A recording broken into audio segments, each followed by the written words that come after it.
शरद पवारांची एनडीए मध्ये संभाव्य एंट्री सध्या चर्चेचा विषय ठरतो।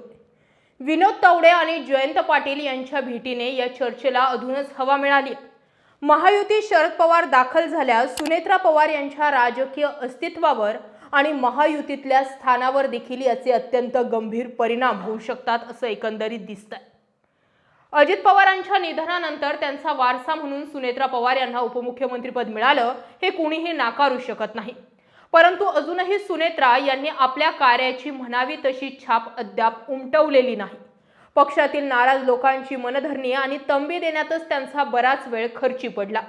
दुसरीकडे अपघाताने खासदारकी मिळालेल्या पार्थ पवारांनाही अजून अजित पवारांच्या नावाला साजेशी अशी कामगिरी करता आलेली नाही।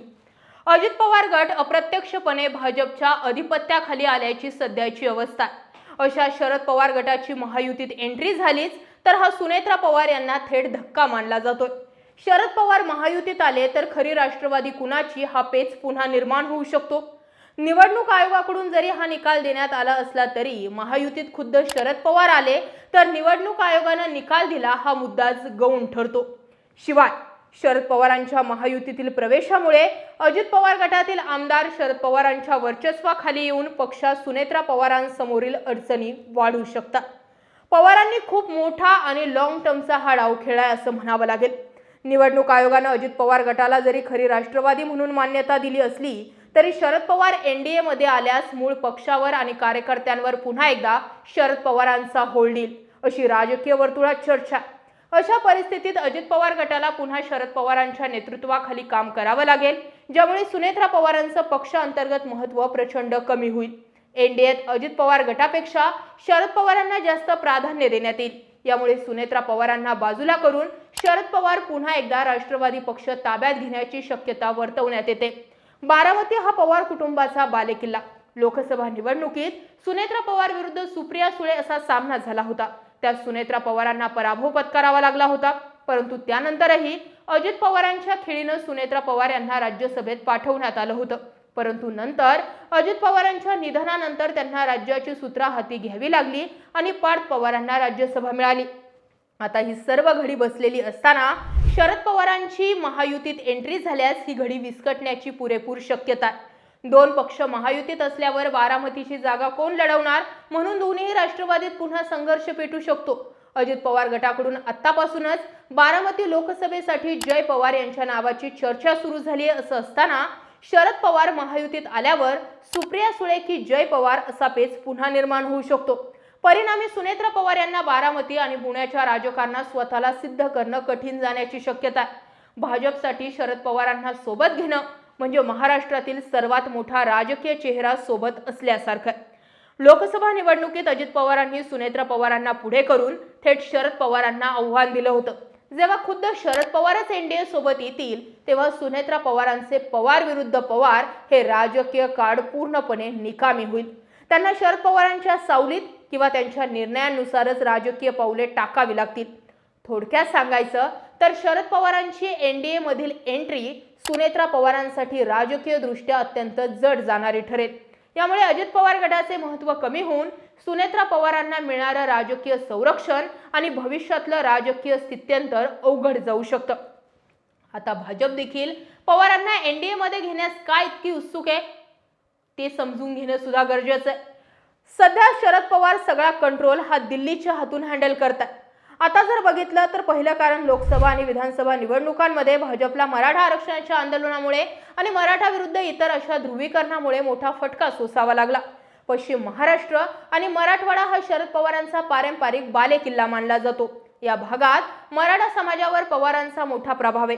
जर शरद पवार महायुती सोबत आले तर मराठा समाजाची भाजप आणि महायुतीबद्दलची नाराजी पूर्णपणे दूर होऊ शकते, ज्यामुळे भाजपची राज्यातील सामाजिक आणि राजकीय गणिते पुन्हा एकदा भक्कम होतील।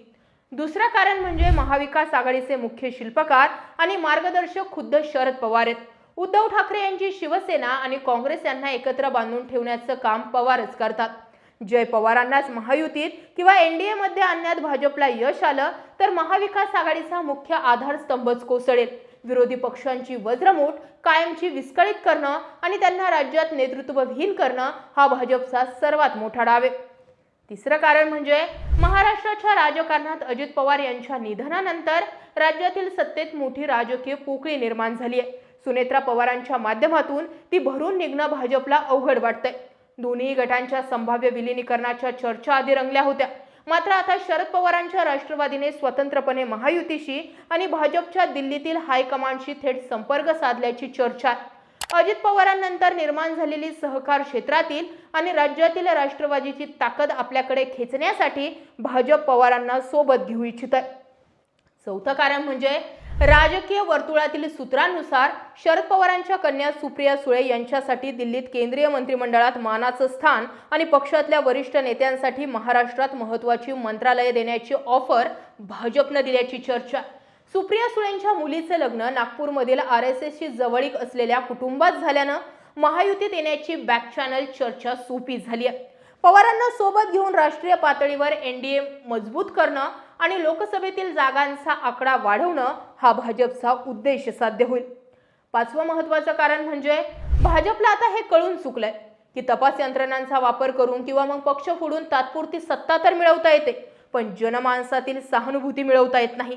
शरद पवार यांचं वय वर्ष 86 असून महाराष्ट्राच्या ग्रामीण भागात ते ब्रँड पवार आहेत। त्यांना थेट सोबत घेतल्यास भाजपवर लागलेला पक्ष फोडणारा पक्ष हा शिक्का पुसला जाईल। पंतप्रधान मोदींनीही यापूर्वी पवारांचा उल्लेख आपले राजकीय गुरु म्हणून केला, त्यामुळे पवारांचा अनुभव भाजपला स्वतःच्या विस्तारासाठी हवा। थोडक्यात काय तर राज्यात एक पवार असूनही भाजपला पवारांचे पवार म्हणजे शरद पवार आपल्या पक्षात हवेत। राज्यातली मराठा आंदोलनं आणि त्यानिमित्त सुरू झालेला मराठा विरुद्ध OBC संघर्ष अधिक टोकाला जाऊ न देता दोन्ही समाजांना आपल्याकडे वळवणं हे भाजपसाठी सर्वात मोठी राजकीय आणि सामाजिक गरज आहे। त्यामुळे पवार आपल्या गटात राहणं भाजपसाठी तेवढेच महत्त्वाचं आहे।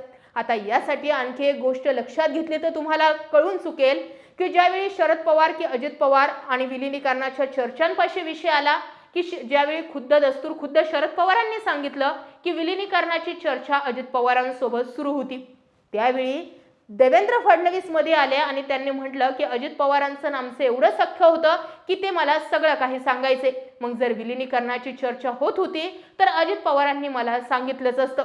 असं बोलल्यानंतर शरद पवारांनी एक खडा टाकला होता की या विलीनीकरणाची चर्चा देवेंद्र फडणवीसांना माहिती नसावी, मात्र त्यांचे वरिष्ठ दिल्लीतील लोकांना या विलीनीकरणाची चर्चा माहिती होती। अर्थ असा होता की शरद पवारांनी त्यावेळी देवेंद्र फडणवीसांना गिनतीतच धरलं नव्हतं किंवा देवेंद्र फडणवीसांना पवार सहजरित्या बाजूला करून थेट दिल्ली सोबत बोलणी करतात। आताही शरद पवारांच्या पक्षाच्या विलीनीकरणाची चर्चा जिथून सुरू झाली ती भेट होती जयंत पाटील आणि विनोद तावडे यांची। विनोद तावडे सध्या भाजप या पक्षामधील प्रत्येक राजकीय प्रयोगामागचे डायरेक्टर आहेत हे दिसून आले।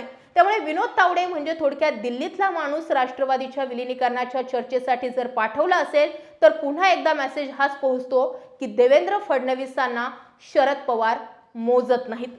आता हा मेसेज पोहोचल्यामुळेच प्रश्न असा पडतो की जे देवेंद्र फडणवीस सांगतात की भाजपमध्ये आता आम्ही दुसरा कुठलाही पक्ष विलीन किंवा सोबत घेणार नाही, या देवेंद्र फडणवीसांच्या स्टेटमेंटला खरंच महत्त्व द्यायचं का? की दिल्ली ठरवणार की देवेंद्र फडणवीसांच्या शब्दांना प्रमाण मानायचंय? हा विषय शरद पवारांनी पुन्हा राज्याच्या राजकारणात सोडून दिला। तुम्हाला काय वाटतंय?